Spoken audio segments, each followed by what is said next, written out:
Le Conseil du décanat de l'INAGUE est profondément honoré de vous accueillir à cette cérémonie solennelle.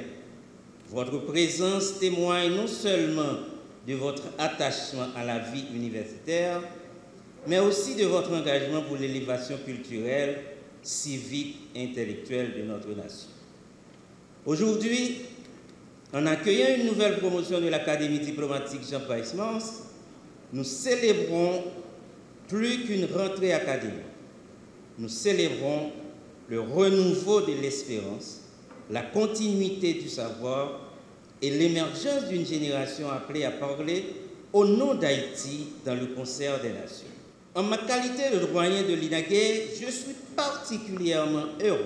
L'INAGUE, en tant qu'institution phare de l'Université d'État d'Haïti, demeure fermement engagée à promouvoir la recherche de qualité et l'excellence académique, conformément à la vision du rectorat. Cependant, il serait illusoire de taire les difficultés structurelles et financières qui fragilisent la mission de l'université publique. La recherche, cœur battant de toute université, est aujourd'hui menacée par le manque de moyens, la précarité et la désorganisation du système.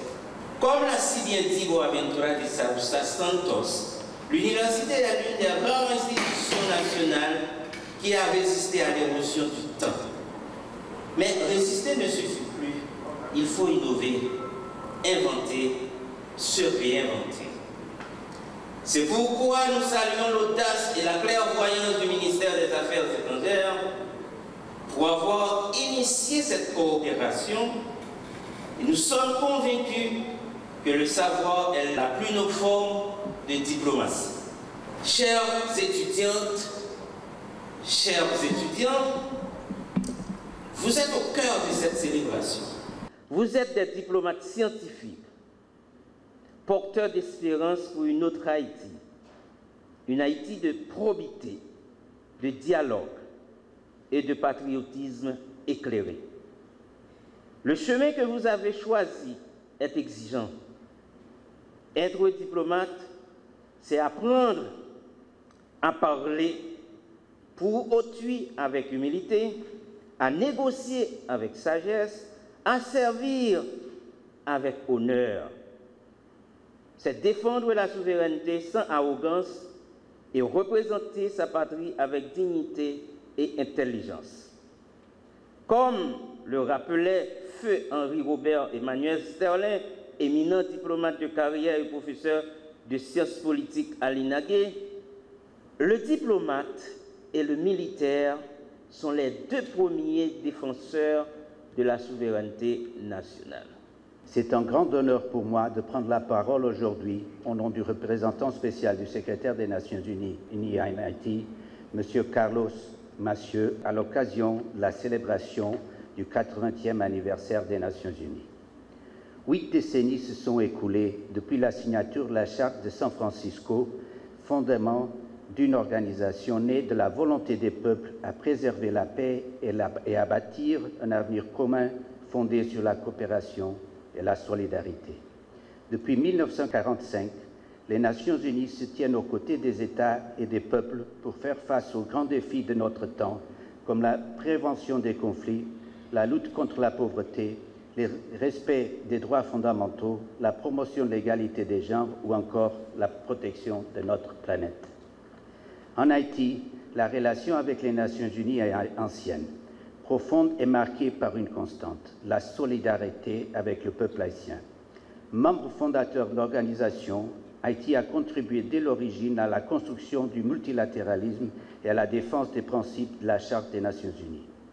Depuis plus de 30 ans, l'ONU a accompagné les efforts du pays pour maintenir la paix, renforcer les institutions démocratiques, répondre aux crises humanitaires et aux désastres naturels et soutenir la marche du pays vers un développement durable et inclusif.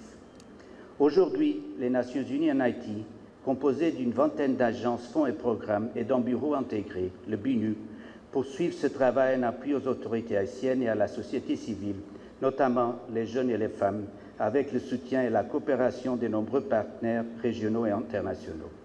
Le BNU œuvre à promouvoir le dialogue politique, à renforcer la gouvernance démocratique et l'état de droit, et à protéger et promouvoir les droits humains. Ces efforts sont indissociables de ceux menés par les agences, fonds et programmes des Nations Unies, qui travaillent chaque jour pour améliorer les conditions de vie des populations les plus vulnérables, favoriser l'accès à l'éducation et à la santé, répondre aux besoins humanitaires les plus urgents, renforcer la résilience socio-économique et promouvoir le développement.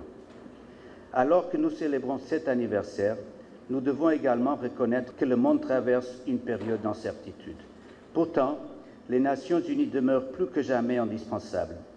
Elles incarnent un espace unique de dialogue, de coopération et de recherche de solutions collectives face à des défis mondiaux qui ne connaissent pas de frontières. Ici en Haïti, malgré les défis persistants et la crise multidimensionnelle qui continue de toucher le pays, les récents développements sur la scène internationale ouvrent une fenêtre d'espoir. L'adoption par le Conseil de sécurité des Nations Unies de la résolution 2793 autorisant le déploiement de la force de suppression des gangs et la création d'un bureau d'appui des Nations Unies traduit la volonté de la communauté internationale d'appuyer les efforts du gouvernement et du peuple haïtien pour restaurer la sécurité et créer les conditions d'un retour progressif à la stabilité institutionnelle et démocratique. Cette commémoration revêt une signification particulière. Elle nous rappelle notre engagement historique en faveur du multilatéralisme, de la paix, de la solidarité internationale et du respect du droit des peuples à disposer d'eux-mêmes. En tant qu'organisation mondiale, l'ONU nous sert de socle pour parvenir à un monde plus harmonieux, un monde où la sécurité internationale, les droits de l'homme, le respect du droit international constituent les vecteurs pour tous les pays de la planète. Le travail ardu que fait l'ONU depuis sa création mérite amplement d'être salué. Les divers politiques, culturelles et économiques sont depuis toujours au cœur des relations internationales. Elles peuvent même paraître comme des leitmotivs poussant les États à agir sur les scènes internationales, provoquant ainsi des situations tendues pour la communauté internationale. Dans cette optique, la société internationale se trouve, à travers l'existence des Nations Unies, un rempart face aux intérêts antagoniques des États. Quoi qu'il en soit, les 80 ans du système onusien est une occasion pour nous, en tant que membres fondateurs de cette grande structure, de faire un diagnostic sur ses apports et également sur ses difficultés à enrayer les multiples tensions entre les nations. L'idée de ce colloque s'inscrit dans une dynamique d'échange autour des avancées ainsi que les défis confrontés actuellement par les Nations Unies. Par conséquent, cet espace de dialogue constructif autour de l'impact du système onusien dans le monde est une opportunité pour nous de réfléchir sur les grands enjeux mondiaux et également de voir la place ainsi que la contribution d'Haïti dans la promotion des valeurs universelles qui font de toutes les nations des nations sœurs capables d'œuvrer ensemble pour le bien-être de l'humanité. Mesdames, Messieurs, agir ensemble pour le bien-être de l'humanité m'engage à profiter de cette tribune pour souligner le rôle crucial que joue la formation académique dans le développement du capital humain. Également dans la préparation des femmes et des hommes appelés à servir la nation et la communauté internationale. En ce sens, l'Académie diplomatique Jean-Price-Mars, à travers son partenariat avec l'INAGE, a choisi de s'inscrire dans cette mission. Former des diplomates compétents et ouverts sur le monde, capables de défendre les intérêts d'Haïti tout en contribuant au bien-être de l'humanité. D'où sa devise « Pro Patria, Pro Mundi ». Chers étudiants de la 5e promotion du programme de Master 2, votre parcours dans la chancellerie haïtienne commence dans un contexte difficile, mais porteur d'espoir. La diplomatie au XXIe siècle exige de vous rigueur, savoir, sens du dialogue et attachement profond aux valeurs humaines. Vous êtes appelés à devenir les acteurs d'une diplomatie renouvelée, plus inclusive, plus juste, plus efficace et à la hauteur des ambitions de notre nation. Pour la première fois de son histoire, l'Académie diplomatique Jean Price-Mars accueille autant de femmes que d'hommes, 15 femmes et 15 hommes. Ce choix n'est pas le fruit du hasard. Au contraire, il traduit une volonté claire, celle de construire une diplomatie haïtienne équilibrée, représentative et inclusive. Le 80e anniversaire des Nations Unies, c'est la bonne occasion pour tirer un bilan apaisé et lucide sur cette organisation à laquelle on a aidé à construire. Déjà, il faut reconnaître qu'elle a donné au monde beaucoup de choses positives, comme les orateurs précédents l'ont dit. La première de ces contributions étant probablement le fait qu'elle a aidé à prévenir une guerre totale comme celle qu'on avait vécue en 1918 et en 1939. Le système des Nations Unies a développé par la suite une série de services qui ont été clés pour maintenir la stabilité du système international, même dans des conditions qui étaient assez complexes comme celles qui ont caractérisé la période de la guerre froide. Parmi ces développements, on peut compter l'assistance humanitaire qui a été clé pour sécuriser des populations en situation de besoin. Les Nations Unies ont été aussi le forum où des graves crises internationales ont été déjouées. Pensons par exemple à une qui a touché directement notre région, la crise des missiles dans les années 60. Sans les Nations Unies, probablement, on aurait eu une confrontation atomique là, tout près de chez nous. Néanmoins, il faut travailler aussi sur les défis que cette organisation confronte actuellement.